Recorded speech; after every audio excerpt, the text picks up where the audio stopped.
All right, so we're being recorded. So thanks for joining in. This week's training topic is going to be the REDCap data entry trigger. So the data entry trigger is an interesting feature because actually it's really meant for developers, developers. but um, I'm just going to go ahead and show you real quick on I guess on how to maybe potentially use it. But again, it's really mainly for developers or systems that can utilize REDCap externally. So, and again, this training tutorial will be on YouTube. I'm recording it and then I'll post on YouTube once we completed the training. So let's just go over a little bit of what this REDCap DET is all about. So here's our landing page for today, just in case. All right, so DET is actually a web call, and what it is REDCap.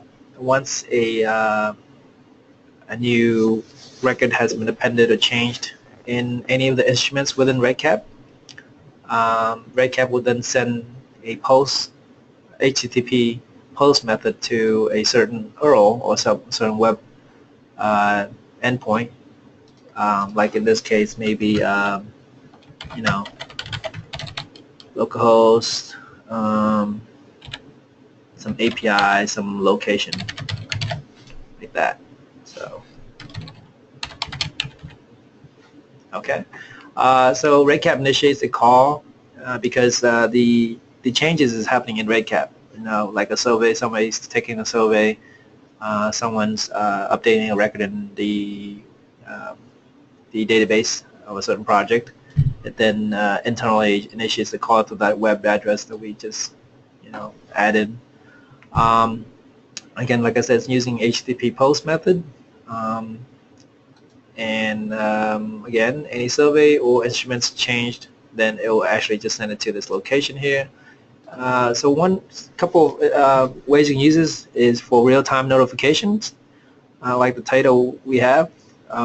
Inserting that data that was or that record that was updated to the database, sending some data somewhere else to another system, maybe another school with their API potentially. I mean, you can do a lot with DT because it's such a versatile type of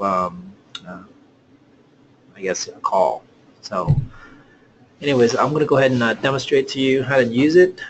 Actually, it's just a really simple usage. We're not going to do anything fancy, but I just want to show you technically how it needs to be kind of like processed in a way.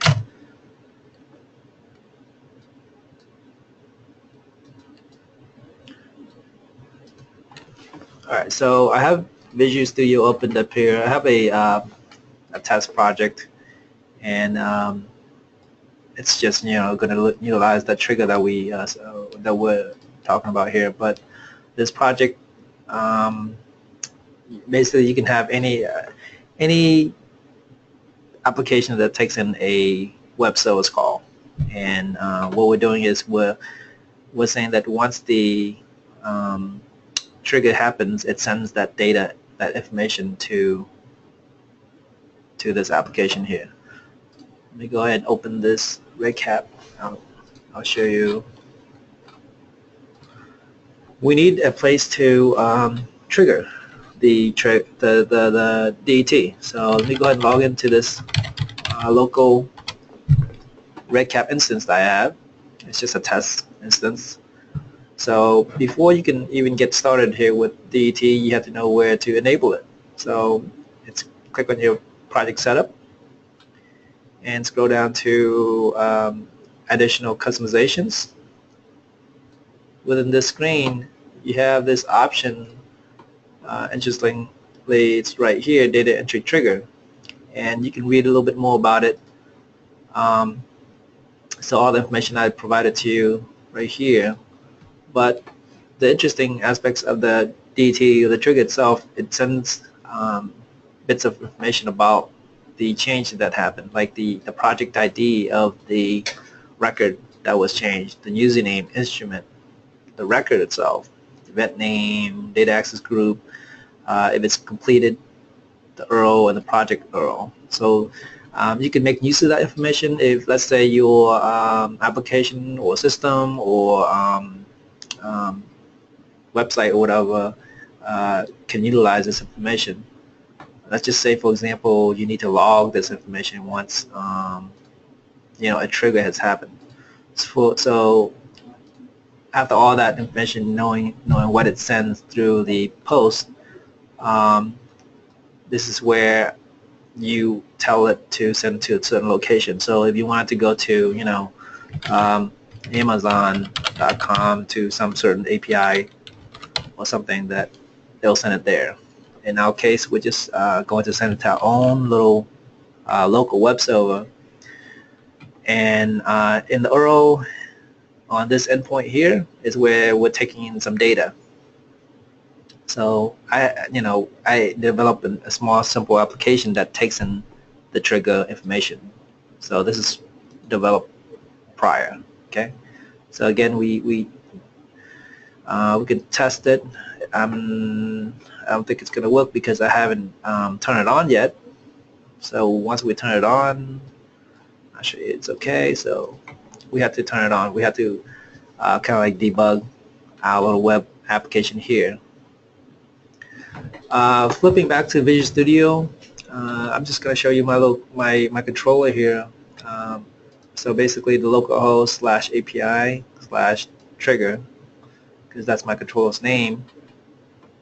This is not really important for you guys. Really, I mean, this is one way to get the information that I wanted to show you. I just wanted to show you what you could do and maybe get the data via a web application like I have here. But you can get it from you can get the data as far as the trigger from, like I said, a web URL, some web application, anything that can take in a HTTP post request. Okay, so we're going to just, I have a web API here. This function is going to take in that post value from the trigger. I'm just going to go ahead and do a breakpoint right there so we can look at the data that's coming in. Okay, and that's pretty much it. All I'm saying is taking in some information and logging it right here. So let's just go ahead and trigger it and see what happens. Alright, so I'm starting up my web server. There it is. So now it's there. This needs to match up with the let's see here, the trigger here. Alright, so data entry trigger, it has to match up the URL obviously with the trigger where you want to send the data. So, okay. Now, in order to test it, you have to make some changes in your record. So, I've created a couple records. I'm just going to use record 1 here. And let's just say we need to make some changes to our first name. And once we make the change and we hit the Save Changes button, it will then send to the web application, which is active right now. It's just there, and we can we're ready to retrieve that trigger. So hit the save. All right. So what happens is that it should send the information here, and it does. So post value comes in, and this is what it sends us. All this information. All right. And this information is in compliance with the requirement that it had shown us prior here. Remember this page here that gave us all the details? So then it's basically sending that post value, those post values to our method here. Okay. And then you can do some really interesting stuff with your project, either holding this data, saving it to a database, or getting the record from REDCap because you know the record ID number and you know the project ID. Was it? Yeah, it's project ID 23. You know the URL, so you know all the important information to be able to grab the specific record outside of REDCap. So that would be kind of interesting. So if I'm just creating a dictionary that will hold key values here. So next, and we just put another breakpoint down here. If we look back at the debug window, we can see the output of I guess the post values, key values, as you can see, and I just logged it up here. Alright, so then we just move on. Okay, and that's pretty much it. So what I'm just demonstrating to you is that I was able to receive some data because of the trigger. So let's say we change from record 1 to 3, and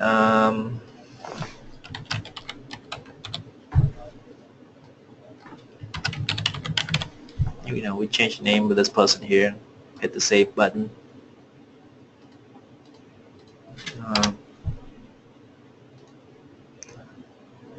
Then the new post values are here.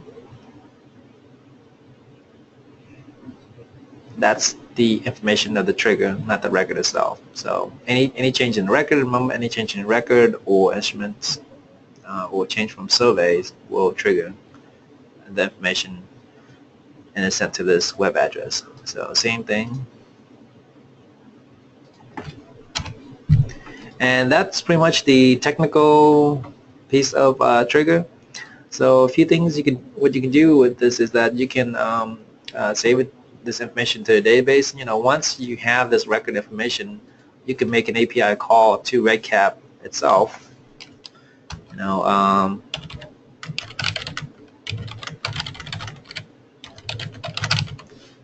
REDCap. You can also maybe trigger. You can also email people.